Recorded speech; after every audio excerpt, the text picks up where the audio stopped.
Assalamualaikum warahmatullahi wabarakatuh.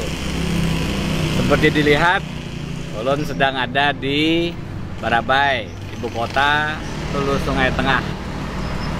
Setelah lebih dari 3 minggu sejak banjir terbesar dalam sejarah Kalimantan Selatan, daksana-daksana kita sudah mulai beraktivitas.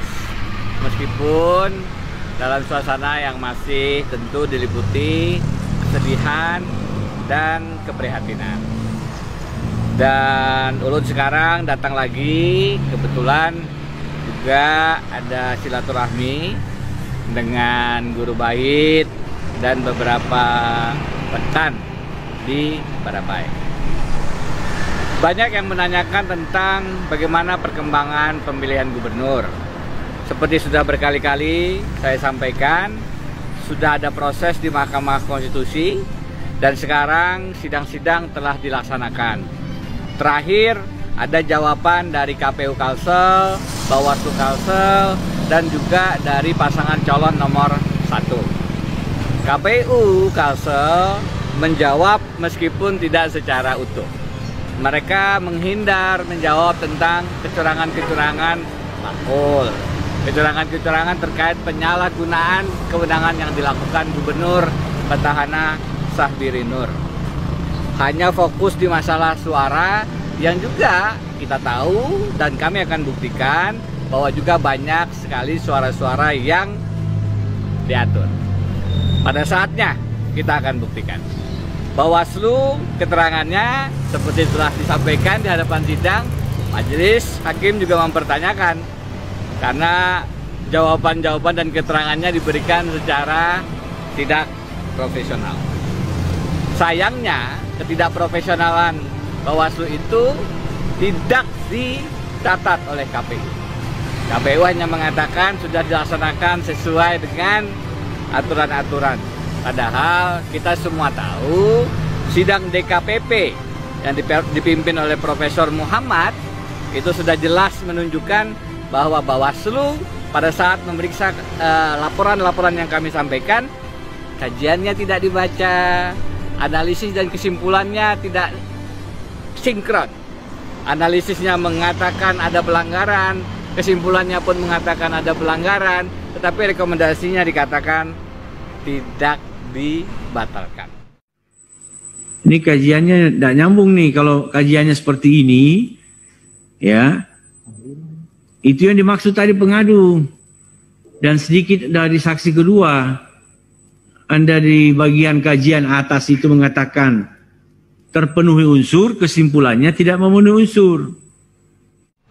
Yang lebih fatal lagi, putusan atau kajian untuk laporan yang sama ada 2. Bayangkan kalau ada 1 putusan pengadilan untuk perkara yang sama, ada 2 putusannya. Itu yang terjadi. Dan hal demikian tidak kemudian dianggap suatu hal yang masalah oleh kuasa hukum KPU Kalimantan Selatan.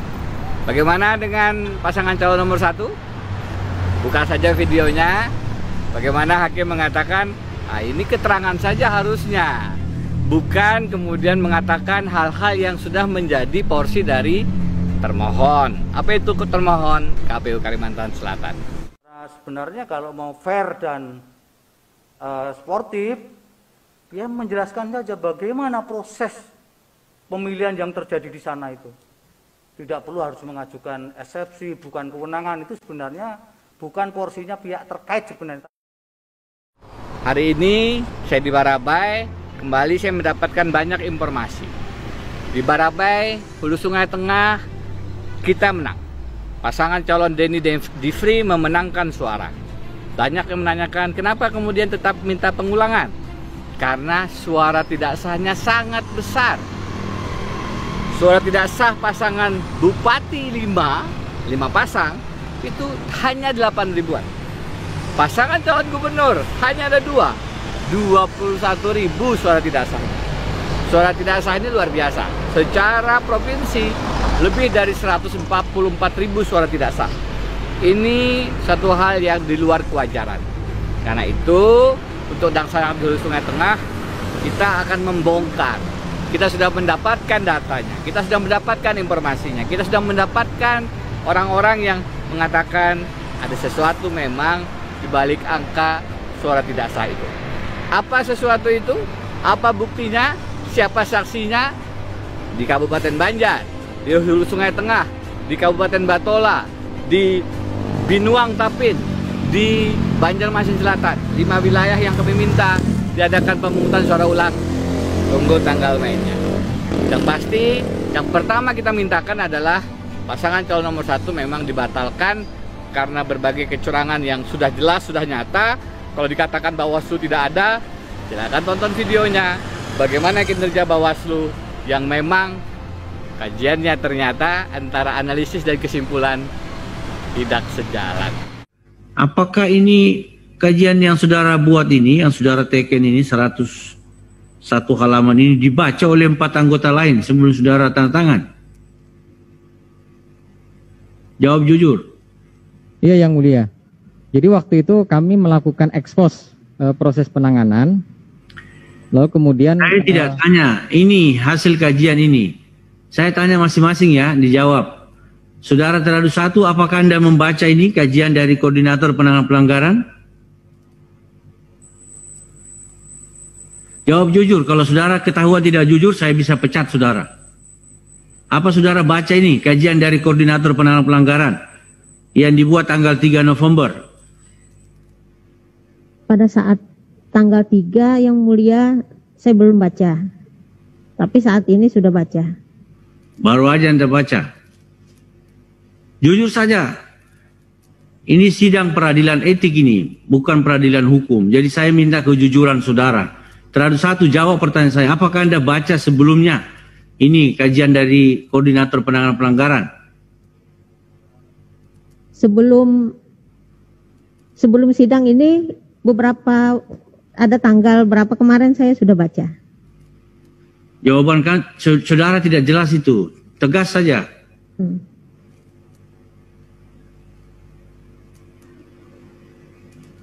Dibaca tidak kajiannya Koordinator Penanganan Pelanggaran ini yang tertanggal 3 November?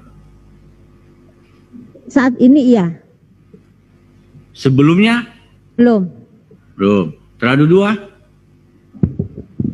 Belum, Yang Mulia. Teradu 3? belum, Yang Mulia. Teradu 5?